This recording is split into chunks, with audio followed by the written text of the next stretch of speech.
প্রণয়ের অমল কাব্য পর্ব সংখ্যা ২৭। লেখক DRM সোহাগ। গল্প পাঠে আমি অরোরা ইসলাম। আচ্ছা, গল্প শুরু করার আগে তোমাদেরকে একটা কথা বলে রাখি, তোমরা শেষের কথাগুলো কেউ মিস করবা না, বুঝছো? শেষে একটা মজা আছে। মজাটা হচ্ছে আমার 50কে সাবস্ক্রাইবার উপলক্ষে একটা কাহিনী, বুঝছো? আচ্ছা, এবার গল্পে আসি। ইরফান মৃদু স্বরে বলে, ইটস ওকে, ডোন্ট প্যানিক, কিছু করব না। এরপর ফোঁস করে শ্বাস ফেলে। বাঁ হাতে মায়রার হিজাব নিয়ে মায়রাকে মাথাসহ ঢেকে দেয়। মায়রা পিটপিট করে তাকিয়ে থাকে ইরফানের দিকে। ইরফান মায়রার থেকে দৃষ্টি ঘুরিয়ে রাস্তার পানে রেখে গাড়ি স্টার্ট দেয়। মায়রা ইরফানের কোল থেকে নামতে গেলে ইরফান দাঁতে দাঁত চেপে বলে, আমায় রাগিও না, স্টুপিড গার্ল। মায়রা চুপ হয়ে যায়। একটু আগেই নরম গলায় কথা বলল, আবার আগের রূপে ফিরে গিয়েছে। একটু পর আর চোখে ইরফানের দিকে তাকায়। কিছুক্ষণ পর ইরফান গ্রাম থেকে বেশ অনেকটা দূরে বাজারের মাঝে গিয়ে গাড়ি থামায়। মায়রাকে পাশের সিটে বসিয়ে দেয়। এরপর গাড়ির ডোর খুলে বেরোতে নিলে মায়রা বলে ওঠে, কোথায় যাচ্ছেন? ইরফান গাড়ির ডোর লাগাতে গিয়ে থেমে যায়। মায়রার দিকে চেয়ে বলে, কাজ আছে। হোয়াট? মায়রা আমতা আমতা করে বলল, আমার জন্য দুটো চিপস আনবেন? ইরফান অদ্ভুতভাবে মায়রার দিকে তাকায়, ভুরু কুঁচকে বলে, তুমি বড় হবা না? মায়রা ইনোসেন্ট ফেস বানিয়ে বলে, বড়রাও চিপস খায়। হ্যাঁ, বড়রাও চিপস খায়, বুঝছো? আমি যখন কলেজের জন্য বের হই, আমি রাস্তা থেকে চিপস কিনে চিপসটা অল্প একটু ছিঁড়ে বাতাস বের করে ব্যাগের মধ্যে রেখে দিই। আমি সুযোগ পাইলে চিপস খাই। তাই বলে কি আমি ছোট? আমি কিন্তু বড়, বুঝছো? যদিও পার্কে গেলে সরাসরি, যেটাকে ইংরেজিতে স্লিপার বলে, বুঝছো? স্লিপার দেখলে স্লিপারে উঠি, ঢেকি দেখলে ঢেকিতে উঠি। তার মানে কি আমি ছোট? এই যে দেখো, আমি কত সুন্দর দায়িত্ব নিয়ে তোমাদেরকে উপন্যাস শোনাচ্ছি। আমি কিন্তু বড়, বুঝলা? আচ্ছা, আবার গল্পে আসি। বড়রাও চিপস খায়। ইরফান শব্দ করে গাড়ির ডোর লাগায়। মায়েরা বুঝলো না সে রেগে যাওয়ার কি বলেছে। সে কি চিপসও খেতে পারবে না? কত খুনখুনে বুড়ি চিপস খায়, তাদের চেয়ে সে কত ছোট। ভাবনার মাঝে ইরফান গাড়ির ডোর খুলে সিটে বসে পড়ে। হাত ভর্তি অনেক বড় বড় কয়েকটা পলিথিন, যেগুলোতে অনেকগুলো করে চিপস ঠাসানো। সবগুলো মায়রার কোলের ওপরে রাখে। মায়রা হা করে চেয়ে আসে। একটার পরে একটা পলিথিন ভরা চিপস রাখে ইরফান। মায়রা মাথা উঁচু করলো। তার চেয়েও অনেক লম্বা হয়ে গিয়েছে সবগুলো চিপসের হাইট। তবদা খেয়ে চেয়ে ইরফানের দিকে চেয়ে বলল, এতগুলো এনেছেন কেন? দুটো আনলেই তো হতো। ইরফান উত্তর দিল না। তার হাতে একটা শাওয়ার জেল। গাড়ির সামনে শাওয়ার জেল রেখে গাড়ি স্টার্ট দেয়। মায়রা বেশ কয়েকটা পলিথিন গাড়ির সামনে রাখলো।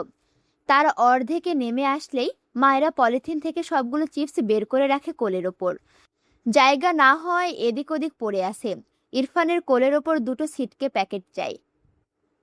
মায়রা হাত টানা দিয়ে চিপস দুটো ধরলে ইরফান বাঁ হাতে মায়রার হাত চেপে ধরে, ডান হাতে গাড়ির স্টিয়ারিং ঘোরায়। ঘাড় বাঁকিয়ে মায়রার দিকে চায় একবার, দৃষ্টি সরিয়ে রাস্তার পানে আনে। এরপর গম্ভীর গলায় বলে, বড় হবে কবে? মায়রা পিটপিট করে তাকায় ইরফানের দিকে, একটু থেমে বলে, আমি তো বড়ই, বড়রাও চিপস খায়, আপনি হয়তো জানেন না। ইরফান মায়রার হাত ছেড়ে বাম হাত গাড়ির স্টিয়ারিংয়ে রেখে বিড়বিড় করে, গাধা। মায়েরা হাত ছাড়া পেয়ে ইরফানের কোল থেকে চিপস দুটো নেয়। সবগুলো নেড়েচেড়ে দেখলো। অনেক ধরনের চিপস, প্রতিটি দুটো করে। গাড়ির সামনে যেগুলো রেখেছে সেগুলোও ঢাললো। অনেকগুলো নিচে পড়ে যায়। মায়েরা নিচু হয়ে তুলে আবার সেগুলো গাড়ির সামনে রাখে।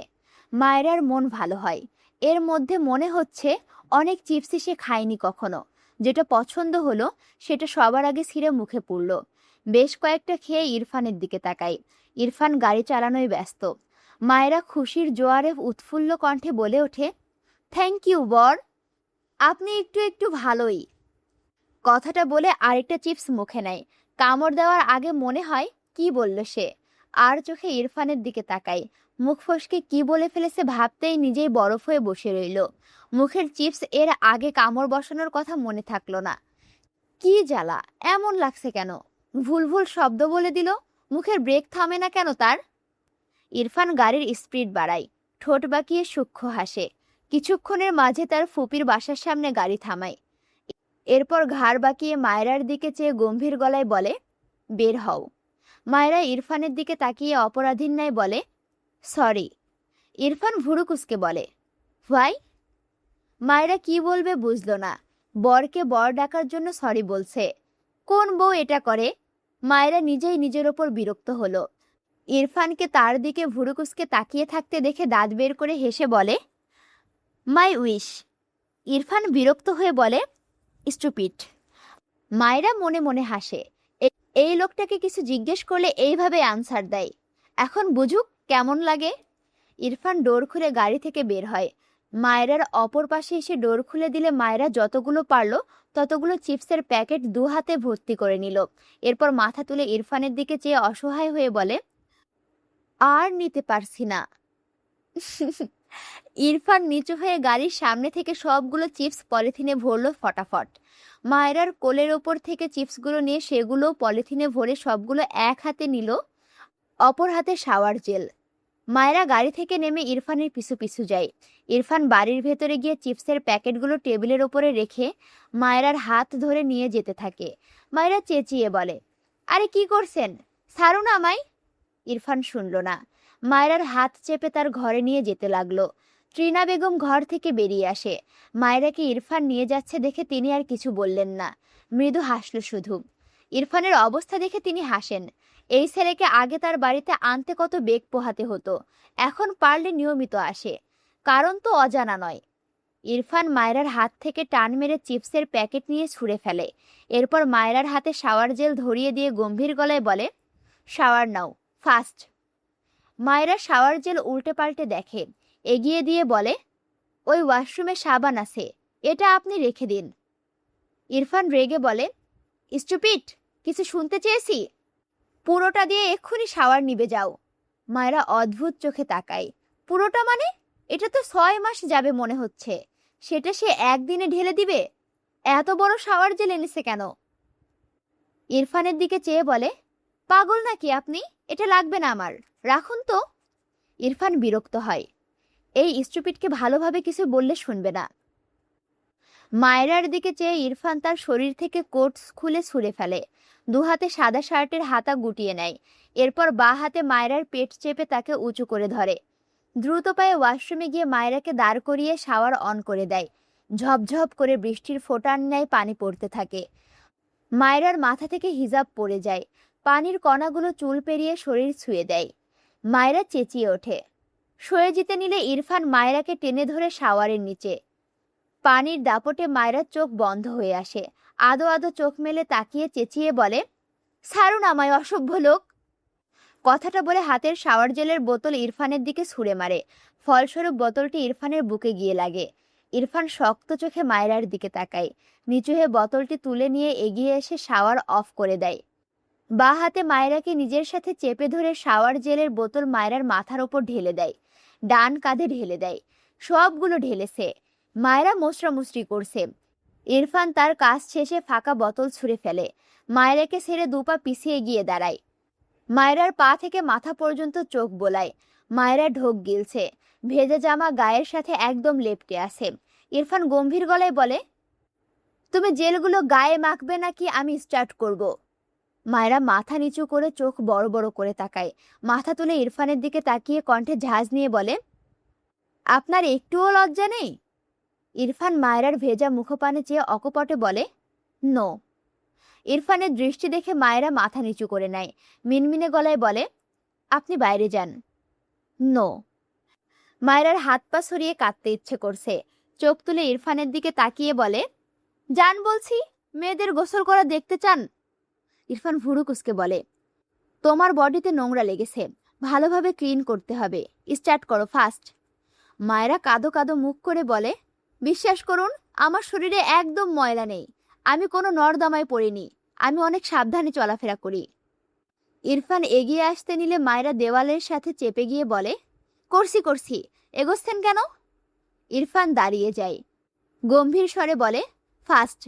মায়েরা অসহায় কণ্ঠে বলে, আপনি যান, আপনি থাকলে পারবো না।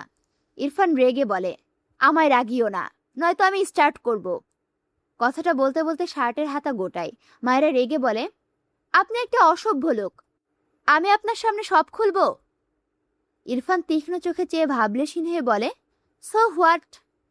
মায়েরা থতমত খেয়ে তাকায়। অসহায় লাগছে নিজেকে। আপনার কি মনে হচ্ছে আমি ম্যানহোলের মধ্যে পড়ে গিয়েছিলাম? ইরফান গম্ভীর গলায় বলে, নো, আপাতত তোমার বডির চেয়ে ম্যানহোল বেটার। মায়েরার মনে হলো তার বডি পচে গিয়েছে। মায়েরা বুঝতে পারছে না ইরফান কেন এমন বলছে। মেয়েটার মাথা নিচু করে অসহায় কণ্ঠে বলে, প্লিজ যান এখান থেকে। ইরফান মায়েরার সামনে এগিয়ে এসে দাঁড়ায়। মায়েরা মাথা নিচু করে এলোমেলো দৃষ্টি ফেলে। ইরফান দু হাতে মায়েরার গাল ধরে উঁচু করল।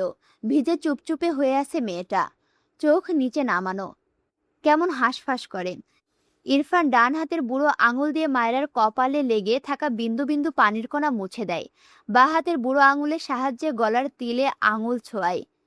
দৃষ্টি সেথায় নিবদ্ধ রেখে গম্ভীর স্বরে বলে, বডি ভালোভাবে ক্লিন করবে, okay? Otherwise second time no chance. আমি নিজ হাতে গোসল করাবো।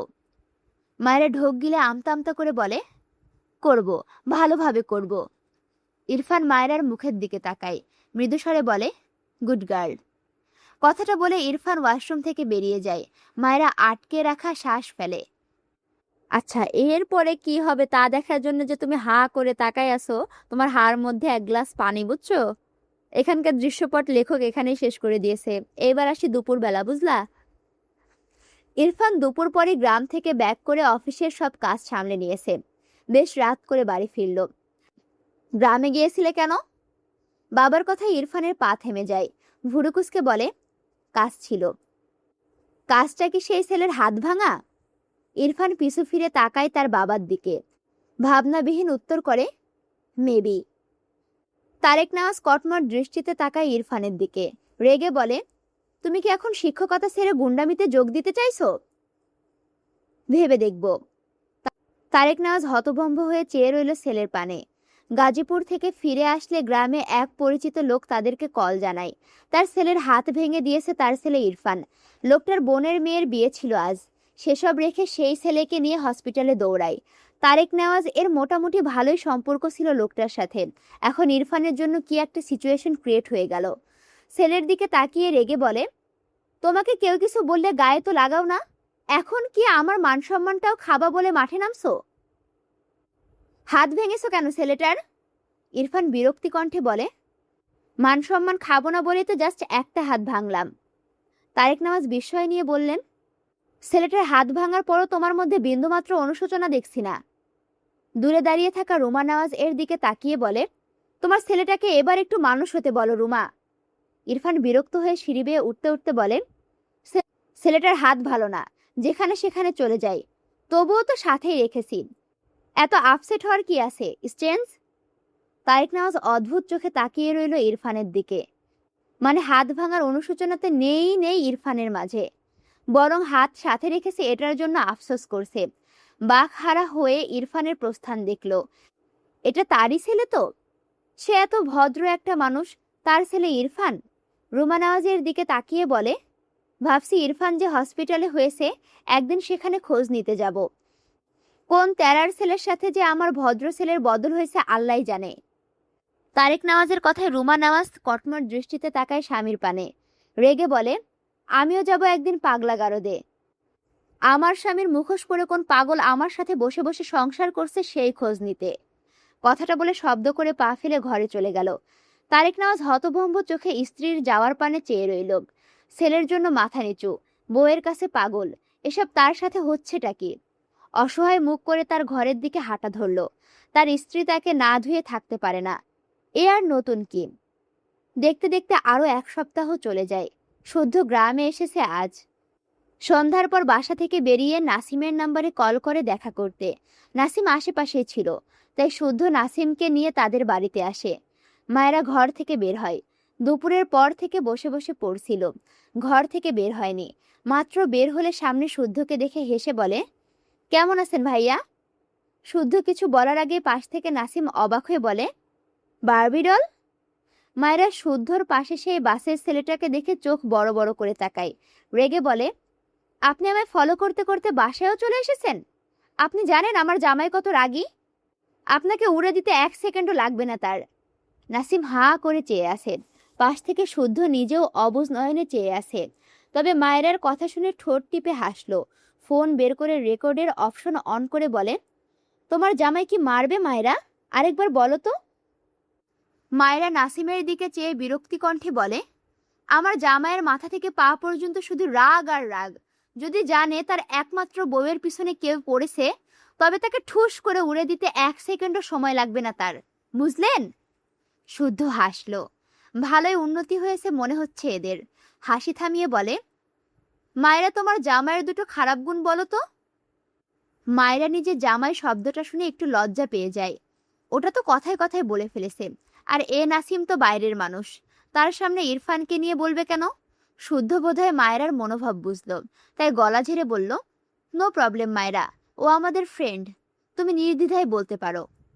মায়েরা চিন্তিত বদনে বলে, ওনাকে বলবেন না কিন্তু। শুদ্ধ মনে মনে হাসে, ওকে শোনানোর জন্যই তো বলতে বলেছে। ওপরে ওপরে মাথা নাড়ে।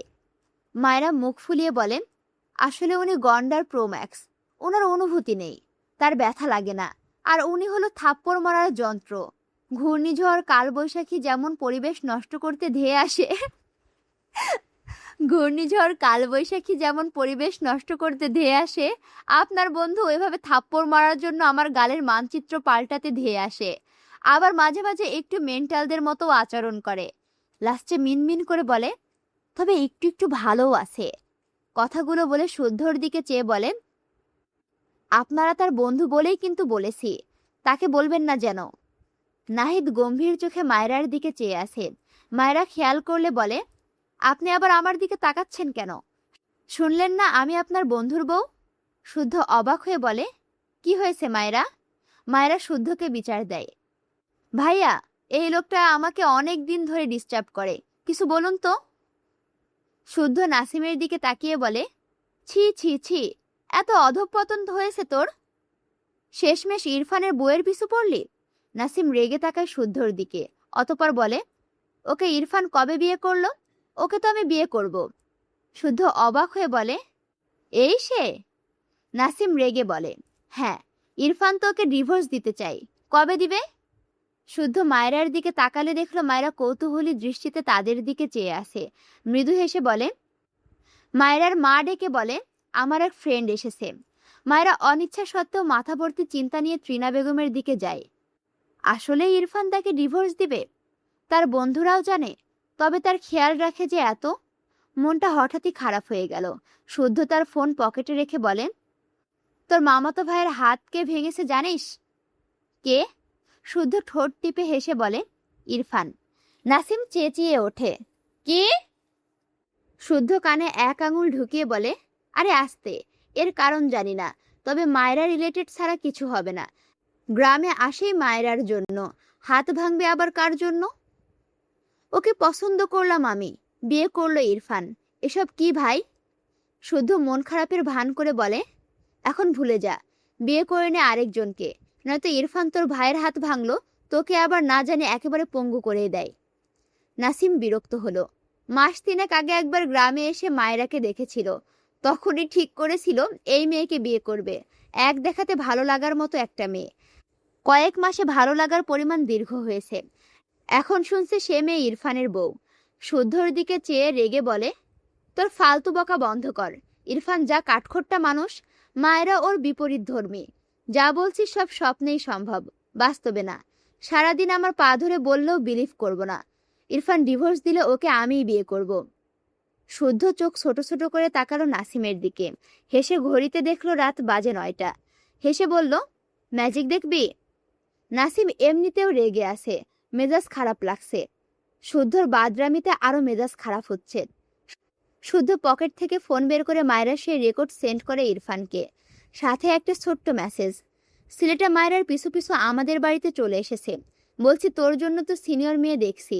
যে ছেলে মায়রার পিছু নিয়েছে সে ভালো ছেলে, কথা বলে সব ঠিক করব। মিটিমিটি হেসে ফোনটা পকেটে রেখে নাসিমের দিকে চেয়ে বলে, রাত 12টার মধ্যে ইরফানকে এখানে পাবি।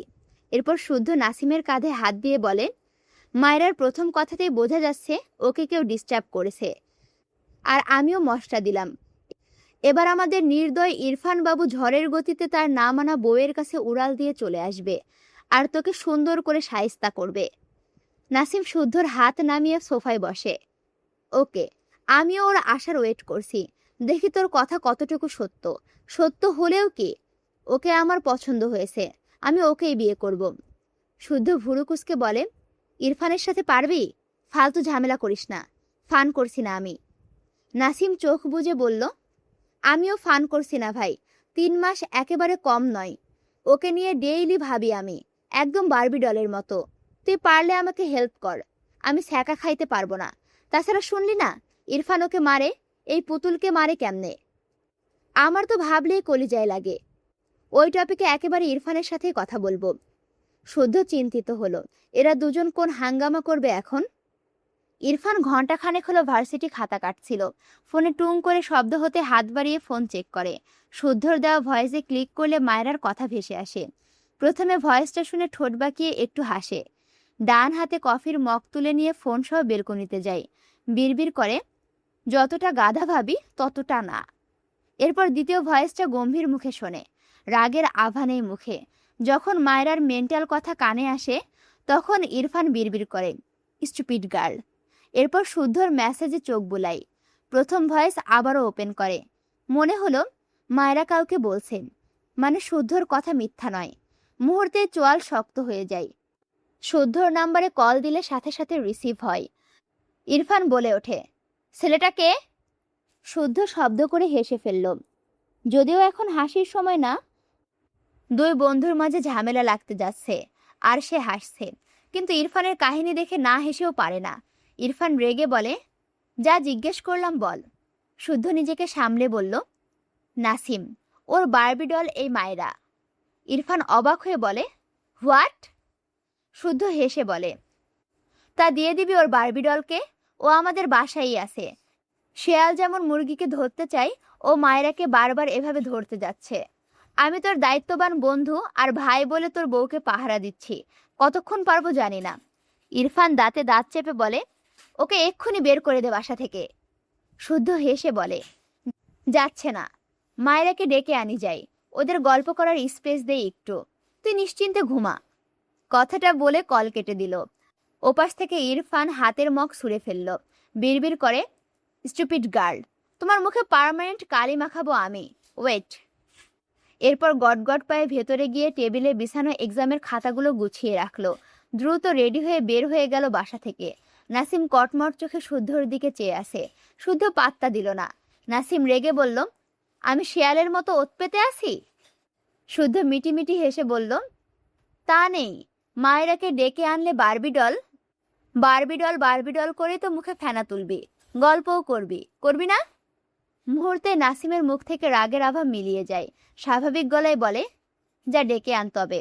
শুদ্ধ ভুরুকুসকে বলল, ইরফান আসুক, ওর বউ ও দিলে দিবে, আমাকে বলে লাভ নাই।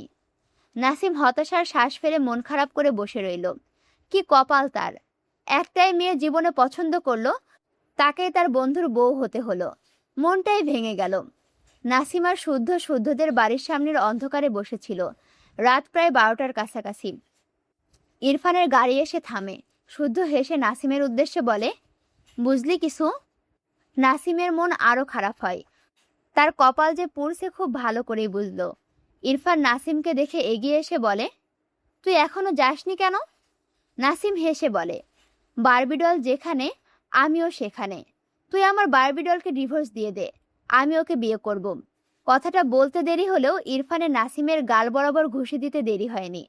নাসিম ইরফানকে ধাক্কা দিয়ে বলে, বাল তোর এই হাত চালানো অফ কর তো। আমার ডলটাকেও নাকি মারিস? তোর কাছে তো ওকে রাখাই যাবে না। ইরফান আবারও তেড়ে যেতে নিলে শুদ্ধ পেছন থেকে ইরফানকে টেনে ধরে বলে, আরে থাম থাম, কি মারামারি শুরু করলি? আমি সমাধান করে দিচ্ছি সব। নাসিম ভুরুকুসকে বলে, আমার বারবি ডলকে কত মারটাই না মারলি রে, তোর খবর করব আমি। ইরফান রাগান্বিত স্বরে বলে, she is only my personal property. ওকে মারবো, কাটবো, যা ইচ্ছা করব। হু আর ইউ টু সে? আর একবার ওকে এই ফালতু নামে ডাকলে তোর জিভ টেনে ছিঁড়ে ফেলবো আমি। নাসিম অবাক হয়ে ইরফানের দিকে চেয়ে আসেন। এটা ইরফান? বিশ্বাসই হয় না। শুদ্ধর দিকে তাকালে দেখলো শুদ্ধ হাসছেন। নাসিম ঢোক গিলল। অতঃপর মৃদু স্বরে বলে, তুই ওকে অনেক মেরেছিস। আর তোর মতো এমন হোপ করে রাখা মানুষকে কেই লাইক করবে? ও তোকে লাইক করে না, আই এম শিওর। ইরফান শান্ত চোখে তাকায় নাসিমের দিকে। নাসিম আবারও বলে, আমার সাথে 3 দিন মিশলে ওর আমাকে ভালো লাগবে, আমি লিখে দিচ্ছি। তাছাড়া ও তোর মার খেয়ে আমার মতো অপশন পেলে অবশ্যই মার খাওয়ার জন্য তোর কাছে থাকবে না। ইরফান শুদ্ধকে ধাক্কা দিয়ে এগিয়ে এসে নাসিমের কলার ধরে দাঁতে দাঁত পিষে বলে, ওর আশেপাশে তোকে যদি একবারও দেখেছি, বিলিভ মি, তোকে কেটে গঙ্গায় ভাসিয়ে দিতে জাস্ট একবারও ভাববো না, মাইন্ড ইট। কথাটা বলে নাসিমকে ধাক্কা মেরে বাড়ির ভেতরে চলে যায়। মায়েরা পড়তে পড়তে টেবিলে মাথা রেখে ঘুমিয়ে গিয়েছিল। ঘুম ভাঙলে অনুভব করে ঘাড়ে কেমন যেন ব্যথা হয়ে গেছে। ঘরের লাইট জ্বালানো, ঘড়িতে দেখলো 12টা বাজে। চেয়ার থেকে উঠে দরজার কাছে আসে ঘরের লাইট অফ করতে। তখনই তার ঘরের সামনে দরজা খুলে যায়। মায়েরা চোখ তুলে তাকিয়ে সামনে ইরফানকে দেখে অবাক হয়। এত রাতে ইরফান এখানে কেন? ইরফান ভেতরে এসে ঘরের দরজা ভিড়িয়ে দেয়। এরপর উল্টো ঘুরে মায়রার দিকে তাকায়। মায়রার চোখ জোড়া মৃদুলাল, মুখ হালকা ফোলা। ঘুমু ঘুমু চোখে মায়েরা ইরফানের দিকে অবাক হয়ে চেয়ে আছে। চুলগুলো এলোমেলো হয়ে আছে। ইরফান বাইরে থেকে রেগে আসলেও মায়রাকে দেখে কেন যেন মুখাবয়ব হঠাৎ করেই শান্ত হয়ে গেল। দপদপ করা রাগটাও কেন যেন মিলিয়ে গেল। টেবিলের ওপর বাম গাল ঠেকিয়ে ঘুমানোয় মায়রার গালের ওপরিভাগে দাগ পড়ে গিয়েছে। ফর্সা গালে হালকা লাল দাগ চোখে এড়ায় না ইরফানের। ইরফান ডান হাতের আঙুল ছোঁয়ায় মায়রার গালে, মৃদুস্বরে বলে, এখানে কি হয়েছে? মায়রা পিট পিট করে চেয়ে থাকে ইরফানের দিকে। ইরফান মায়রাকে দেখে বুঝলো ঘুমিয়েছিল। মৃদুস্বরে জিজ্ঞেস করে, ঘুমিয়েছিলে? মায়রা ঘোরের মাঝে আছে, সে ভুলভাল দেখছে নাকি ঘুমের ঘোরে। ডান হাতে 2 চোখ কষলে ইরফানের দিকে তাকায়। না, ঠিকই তো দেখছে। ইরফান মায়রার এলোমেলো চুলগুলো গুছিয়ে দিল অগোছালো হাতে। নাসিমের কথা মনে হলে মায়রার চোখের পানে দৃষ্টি রেখে শান্ত গলায় প্রশ্ন করে, তুমি কেমন ছেলে লাইক করো? মায়রা আগের চেয়েও অদ্ভুতভাবে তাকায় ইরফানের দিকে। সে পাগল হলো নাকি এই লোক? জিভ দিয়ে ঠোঁট ভেজাই। 3টে প্রশ্ন করছে, একটারও উত্তর দিতে পারছে না মায়রা। তবুও ইরফান শান্ত। মায়রার নিজেকে পাগল লাগছে। ইরফানের দিকে তাকালে দেখল ইরফান এখনো শান্ত চোখে গম্ভীর মুখ অবয়বে তার দিকে চেয়ে আছে। আচ্ছা, আমি কি এই লাস্টের কথাটা উচ্চারণে ভুল করছি? মুখ অবয়ব নাকি? যাই হোক, তোমরা একটু ম্যানেজ করে নিও, বুঝলা? যাই হোক, এই পর্বটা এখানেই শেষ। আর আমি তোমাদেরকে বলেছিলাম পর্ব শেষে আমি কিছু কথা বলবো। সেই কথাটা হচ্ছে, তোমরা তো অনেকেই জানো আমি অনার্স ফার্স্ট ইয়ারে পড়ি। তো আমার পড়াশোনাতে যেন আমি একেবারেই ডাব্বা না পাই, সেই জন্য আমি একটা প্রাইভেট শুরু করেছি। আমি যেখানে প্রাইভেট পড়ি, নর্মালি প্রাইভেট পড়লে যে একটা মেসেঞ্জার গ্রুপ থাকে না, সেই গ্রুপে আমিও আছি। এইবার একদিন ভাইয়ার কাছ থেকে সবাই মানে ছেলে পেলে, বুঝছো, ট্রিট চাচ্ছে যে ভাইয়া ট্রিট দেন, ভাইয়া ট্রিট দেন। তো সেইখানে কথাটা হঠাৎ করে আমার দিকে ঘুরে আসে যে অরোরা ট্রিট দেবে। তো তখন আমি বলছি, আচ্ছা ঠিক আছে, ট্রিট দিব, যাও আমার চ্যানেলে যদি 50K সাবস্ক্রাইবার হয় তোমরা দোয়া করো, তাহলে আমি ট্রিট দিব। এইবার তখন ভাইয়া একটা দোয়া মানে একটা ভয়েস পাঠাই, মানে একটা মোটামুটি যে মিলাদ মাহফিল হলে যেরকম একটা লাস্টে দোয়া হয় না, ওরকম করে একটা দোয়া পাঠাইছে, দোয়ার ভয়েস পাঠাইছে, বুঝলা? তোমাদেরকে এখন আমি সেই ভয়েসটা শোনাবো।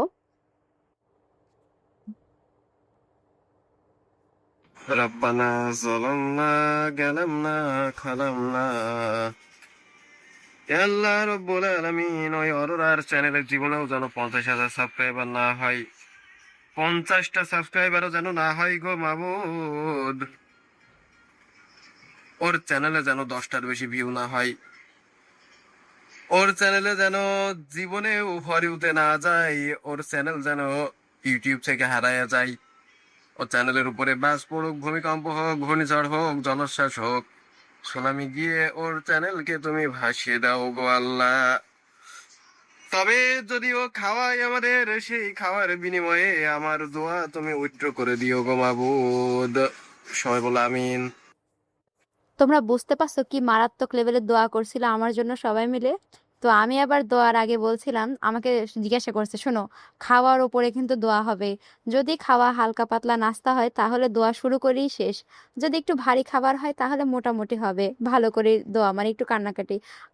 আর যদি একটু প্রিমিয়াম লেভেলের খাওয়া দাওয়া হয় তাহলে দোয়াও হবে প্রিমিয়াম। তো আমি বলছিলাম আমার জন্য এরকম দোয়া লাগবে, গড়াগড়ি পারি কান্না করা লাগবে, এরকম দোয়া আমার লাগবে। তার জন্য সেরকম একটা দোয়া লাগবে। তো খাওয়ানোর আগে আমার জন্য এরকম একটা দোয়া করছিল, এখনো খাওয়াই নাই। এর পরবর্তী দোয়া কি হয় তোমাদেরকে অবশ্যই আপডেট দিব ইনশাল্লাহ। যাই হোক, তোমাদের কাছে দোয়াটা কেমন লাগছে অবশ্যই কমেন্ট করে জানাবা। এখন বর্তমানে আমার চ্যানেলে 50K সাবস্ক্রাইবার আলহামদুলিল্লাহ পূর্ণ হয়ে গেছে।